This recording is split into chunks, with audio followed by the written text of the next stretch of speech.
Assalamualaikum anak-anak tahun 4. Hari ini kita akan belajar Sirah Darjah 4 Pelajaran 3 Sambungan pada minggu lepas, iaitu 3.2 Pentadbiran dan Pendidikan. Ini adalah topik ataupun subtopik yang kita akan sambung pada minggu ini. Bismillahirrahmanirrahim. Ramai yang tak tahu pentadbiran itu apa. Pentadbiran adalah satu serata organisasi ataupun sekumpulan orang yang akan menguruskan sesuatu perkara. Dalam hal ini Rasulullah sallallahu alaihi wasallam telah menjadi ketua dalam pentadbiran negara Islam. Dalam pentadbiran negara Islam ni, Nabi Muhammad ataupun Rasulullah sallallahu alaihi wasallam berpegang kepada prinsip, iaitu berlandaskan Al-Quran dan As-Sunnah untuk mendapat redha Allah Subhanahu wa taala. Prinsip tu apa? Itu pegangan ataupun sesuatu asas kepada pentadbiran supaya pentadbiran kita lebih tersusun dan teratur serta mendapat redha daripada Allah Subhanahu wa taala. Oleh yang demikian, Rasulullah telah berpegang kepada dua perkara di atas, iaitu Al-Quran dan As-Sunnah. Untuk yang berikut saya akan terangkan tentang peranan Rasulullah dalam mengetuai pentadbiran. Yang pertama, Rasulullah adalah orang pertama yang akan menegakkan agama Islam supaya Islam ini akan lebih berkembang dan terus maju. Yang kedua, pemimpin masyarakat dan negara. Dia akan mengepalai ataupun mengetuai segala urusan pentadbiran dan segala masalah rakyat ataupun masyarakat umat Islam ketika itu akan diuruskan oleh Rasulullah. Dan yang ketiga, imam dalam solat. Dah tentunya Rasulullah akan menjadi imam ketika solat pada waktu itu, kerana baginda merupakan ulil amri ataupun ketua yang sangat-sangat dipercayai oleh masyarakat pada waktu itu. Dan yang terakhir, Rasulullah menjadi panglima tentera dalam peperangan. Seperti yang semua sedia maklum bahawa Rasulullah ini sangat bijak dalam mengatur strateginya untuk menentang musuh-musuh Islam. Oleh itu, baginda telah melantik diri baginda untuk menjadi panglima tentera dalam setiap peperangan yang berlaku dalam ketika zaman itu. Kita sambung lagi. Apakah yang telah baginda Rasulullah SAW telah lakukan ketika pentadbiran baginda? Yang pertama, baginda Nabi Muhammad SAW telah membina masjid dan membentuk dasar negara. Membina masjid untuk melakukan ibadat, pusat pendidikan dan apa-apalah yang kamu telah belajar minggu lepas, dan membentuk dasar negara. Dasar negara ni apa? Ataupun dasar negara ni adalah sesuatu yang kamu boleh rujuk ataupun perlembagaan negara ataupun undang-undang yang kamu perlu buat untuk memerintah sesebuah negara. Itu adalah dasar negara. Yang kedua, mengukuhkan persaudaraan di antara Muhajirin dan Ansar. Seperti yang kamu tahu, iaitu Muhajirin ni adalah orang yang berhijrah ke Madinah. Jadi orang luar datang tempat kamu mesti rasa pelik kan? Tapi disebabkan kebijaksanaan Rasulullah SAW, beliau telah dapat mengeratkan dan memupuk tali persaudaraan yang sangat-sangat baik di antara kaum Ansar dan Muhajirin. Dan yang ketiga, membuat perjanjian dengan orang bukan Islam, iaitu sebagai contoh, orang bukan Islam boleh mengamalkan agama mereka tanpa berlakunya pertengkaran ataupun perselisihan faham. Jadi kamu semua bebas untuk melakukan apa-apa yang kamu hendak lakukan, tetapi jangan kacau agama Islam. Itu contoh peraturan dia ataupun perjanjian dengan orang bukan Islam. Dalam bab ini kamu boleh belajar ketika piagam Madinah. Kamu akan belajar pada tahun-tahun akan datang. Dan yang keempat, menumbuhkan struktur pemerintahan dan institusi zakat. Struktur pemerintahan ni apa? Sebagai contoh, Nabi Muhammad ketua negara, lepas tu dekat bawah Nabi Muhammad tu ada pembantu dia, bawah dia ada timbalan menteri. Contoh macam tu. Macam kamu dalam kelas tu, contoh Irfan ketua dan penolongnya adalah Alia.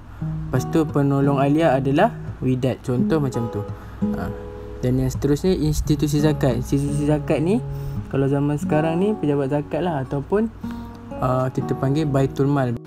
Baitul Mal adalah sesuatu institusi ataupun pusat yang menyimpan bayaran zakat daripada orang-orang yang mampu dan pasukan Baitul Mal ni lah yang akan mengagih-agihkan bantuan kepada orang-orang yang memerlukan. Sebab itu dipanggil institusi zakat.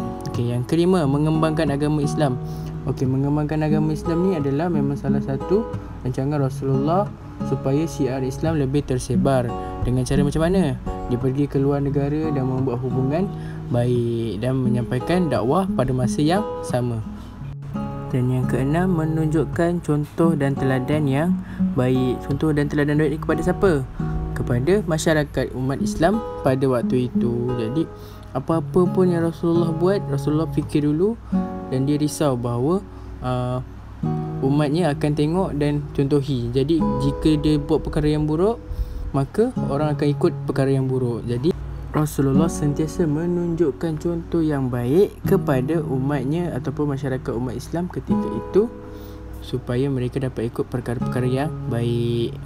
Dan yang ketujuh, memerintah secara adil, jujur, amanah dan bertanggungjawab serta mendapat keredaan Allah. Okey, cara pemerintahan Rasulullah ni sangat-sangat adil. Beliau tidak akan mempunyai sifat ataupun pilih kasih lah orang cakap, iaitu memilih orang-orang tertentu je untuk lakukan kebaikan. Beliau bersikap adil kepada semua umat masyarakat ketika itu, sama ada orang bukan Islam ataupun orang Islam, dan tiada berlaku penipuan dalam pentadbiran yang diketuai oleh Rasulullah sallallahu alaihi wasallam. Okey, kita sambung dengan subtopik yang seterusnya adalah 3.3, pendidikan.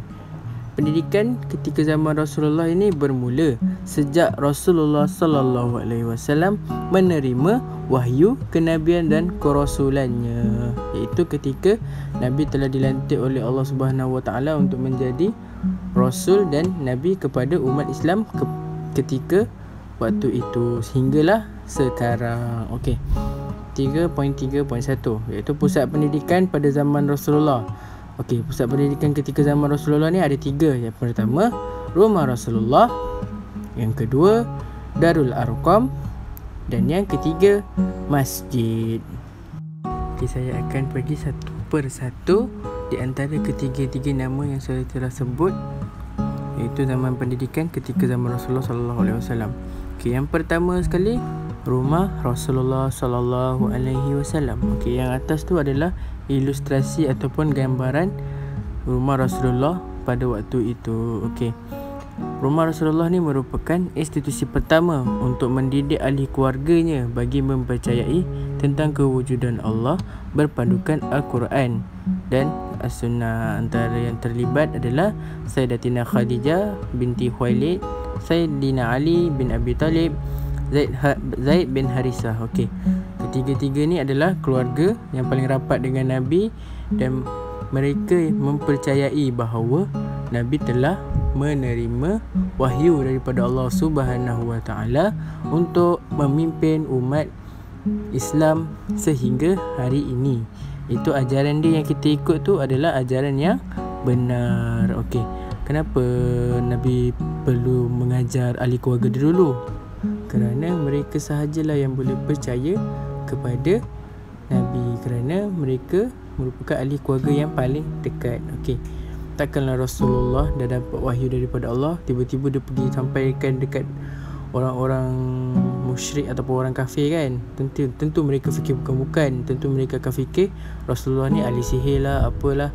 Jadi, Rasulullah pun terangkan tentang wahyu yang diterima kepada ahli keluarganya terlebih dahulu dengan secara senyap-senyap. Oleh itu institusi pendidikan ini dipanggil dakwah secara sembunyi kerana Islam belum tersebar luas ketika itu. Okey, jadi mari kita beralih kepada institusi pendidikan yang kedua, iaitu Darul Arqam. Okey. Darul Arqam ni digunakan kerana umat Islam semakin hari semakin bertambah ketika itu. Iaitu pada mulanya tadi Nabi telah berdakwah kepada ahli keluarganya, iaitu dakwah secara tersembunyi. Jadi bila Nabi dah berdakwah kepada ahli keluarganya tadi tu, ahli keluarganya yang tadi tu pun sampaikan kepada yang lain-lain. Jadi Disebabkan itu umat Islam semakin lama semakin bertambah. Takkan semua nak pergi belajar dekat rumah Rasulullah kan. Jadi Rasulullah pun pergi ke rumah Arqam bin Abi Arqam ni untuk menjadikan ataupun menubuhkan satu institusi untuk menyebarkan agama Islam. Okey. Darul Arqam ni adalah rumah kepada Al-Arqam bin Abi Arqam. Jadi ketika itu rumah beliau sahajalah yang muat untuk menampung segala umat Islam yang telah masuk Islam untuk belajar tentang Islam. Jadi dalam ketika berada di Darul Arqam ni, Rasulullah SAW telah mengajarkan tentang Al-Quran dan perkara-perkara yang berkaitan dengan ajaran Islam. Macam-macam lah yang Rasulullah telah ajarkan kepada mereka, terutama sekali ilmu untuk mentauhidkan Allah Subhanahu Wa Taala, iaitu mempercayai tentang kewujudan Allah. Dan institusi ketiga, iaitu institusi pendidikan yang terakhir adalah masjid. Okey. Nabi Muhammad SAW telah membina Masjid Quba dan Masjid An-Nabawi sebagai pusat pendidikan apabila Islam semakin berkembang. Okey, daripada Darul Arqam tadi tu telah menyebabkan makin ramai yang tertarik untuk masuk ke dalam Islam dan memeluk agama Islam. Oleh hal yang demikian, umat Islam semakin lama semakin hari semakin bertambah dan Islam pun telah berkembang dengan maju. Jadi Nabi Muhammad pun telah bina masjid yang pertama. Nabi Muhammad telah bina Masjid Quba, iaitu untuk umat-umat Islam mudah solat berjemaah dan mendengar dakwah daripada Rasulullah sallallahu alaihi wasallam. Dan apabila Nabi berhijrah ke Madinah, Nabi Muhammad pun telah membina Masjid An-Nabawi untuk orang-orang Islam mendengar dakwah dan ajaran daripada Rasulullah sallallahu alaihi wasallam sendiri tentang kebenaran dan kewujudan Allah Subhanahu Wa Taala. Oleh itu, umat Islam semakin lama semakin bertambah. Okey, itu saja pembelajaran kita pada hari ini. Assalamualaikum.